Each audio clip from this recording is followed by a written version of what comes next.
श्री स्वामी समर्थ. नमस्कार मित्र आणि मैत्रिणींनो, वास्तू टिप्स या चॅनलमध्ये तुमचं स्वागत आहे. असे घर कधीही विकत घेऊ नये. असे घर कधीही विकत घेऊ नये. फ्लॅट संस्कृतीच्या या जमान्यात जागा विकत घेऊन घर बांधण्यापेक्षा तयार जुने घर घेण्याकडे लोकांचा कल वाढतो आहे. असे घर विकत घेण्यास काहीही हरकत नाही, पण खालील परिस्थितीत असलेली घरे मात्र कधीही विकत घेऊ नये.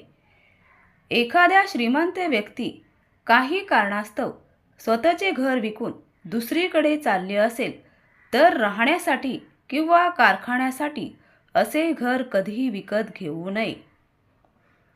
दुःखी कष्टी जीवन जगलेले किंवा कर्जबाजारी झालेले कुटुंब घर विकत असेल तर असे घर खरेदी करणे कटाक्षाने टाळावे.